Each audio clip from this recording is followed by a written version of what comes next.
दोस्तों, पाकिस्तानियों की सबसे बड़ी तादाद सऊदी अरब में मौजूद है। बेशुमार ऐसे पाकिस्तानी हैं जिनके कारोबार पर सऊदी कफीलों ने कब्जे किए। जब वो अपने घर वापस लौटे तो उनके खाली हाथ थे। फिर पूरी जिंदगी इन्हें बर्बादी के अलावा कुछ न मिला। सऊदी अरब में गैर मुल्की जो भी काम करता है वो कफील के नाम पर होता है। कफील जब चाहे उसके कारोबार पर कब्जा कर ले। इस सिलसिले में उसे कोई भी पूछने वाला नहीं होता। सऊदी हुकूमत अपनी आवाम को हर तरह से सपोर्ट करती है।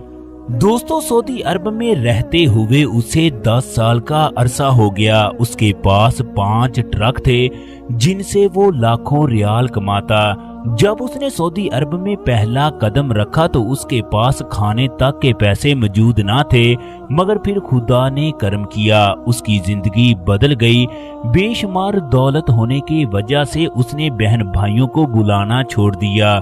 उसका कहना था ये सब कुछ उसने अपनी मेहनत से हासिल किया है, इसमें किसी का हिस्सा नहीं। अमीर होने के बावजूद वो शख्स बला का कंजूस था।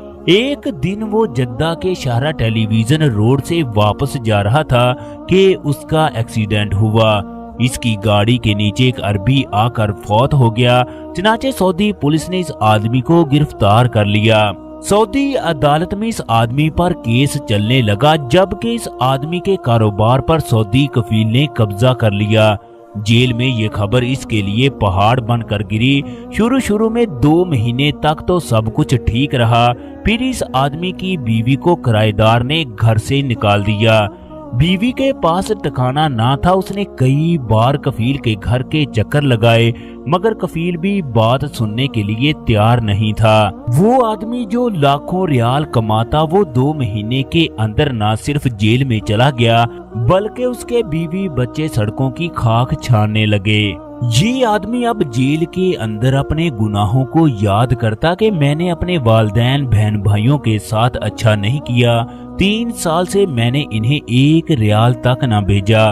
वो जैसे भी थे मेरे भाई तो थे।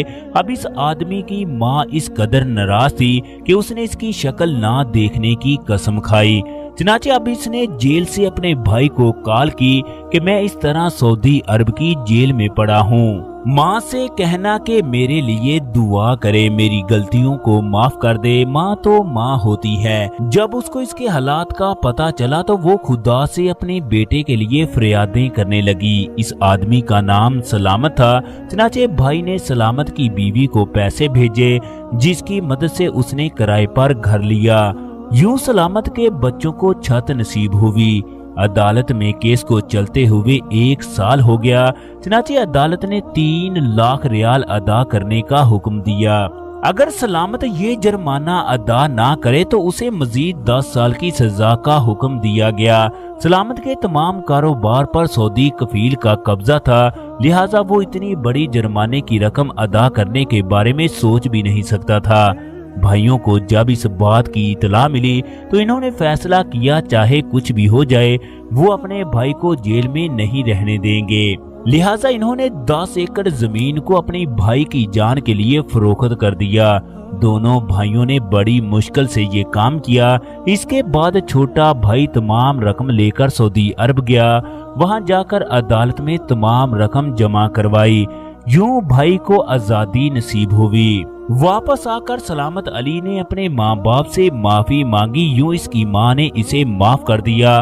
पाकिस्तान में आकर सलामत के लिए मुश्किलात कम न हुई, बल्कि उसे नई आजमाइश का सामना करना पड़ा।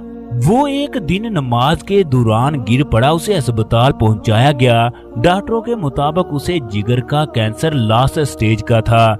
ये खबर सुनकर तीनों भाई ज़ारो कतार रोने लगे।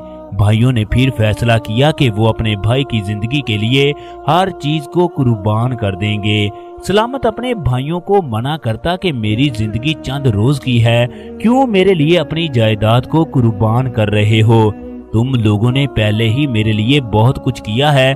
मैं पहले ही अपने किए पर तुम लोगों से शर्मिंदा हूँ। भाइयों ने सलामत अली को बचाने के लिए दुकानें जेवरात तक बेच दिए, मगर सलामत को कोई अफाका ना हुआ।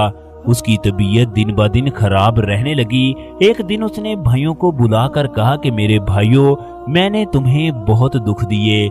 मैं सोच भी नहीं सकता था कि मेरे भाई मुझसे इस कदर प्यार करते हैं। तुमने मुझे बचाने के लिए 10 एकड़ जमीन की परवाह न की, अपनी दुकानें, अपनी बीवियों के जेवरात तक बेच दिए। मेरे पास तुम लोगों को देने के लिए कुछ भी नहीं है।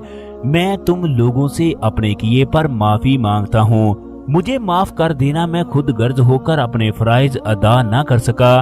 दोनों भाइयों ने सलामत को हौसला दिया। उसके आंसू साफ करते हुए कहने लगे, आप हमारे बड़े भाई हो। बड़ा भाई बाप की जगह पर होता है। हमने जो कुछ किया अपने बाप को बचाने के लिए किया। फिर सलामत कहने लगा, मेरी जिंदगी बहुत मुख्तसर है। खुदा के लिए मेरे बच्चों को अपने बच्चों की तरह समझना, इनका ख्याल रखना।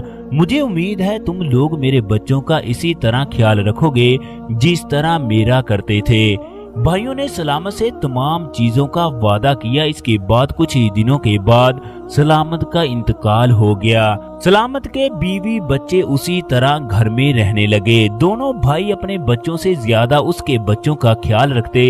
इनकी माँ इंतहाई समझदार खातून थी, लिहाजा उसने दोनों में से एक का निकाह भाभी से कर दिया। यूं वो उसकी जिंदगी का भी मुहाफिज बन गया।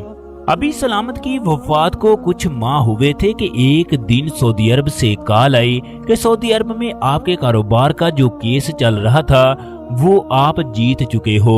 सऊदी अदालत ने तमाम कारोबार आपके हवाले करने का हुक्म दिया है। चनाचे दोनों भाई सऊदी अरब गए, तमाम कारोबार को फरोख्त कर दिया, जिसकी मालियत 15 करोड़ के करीब थी।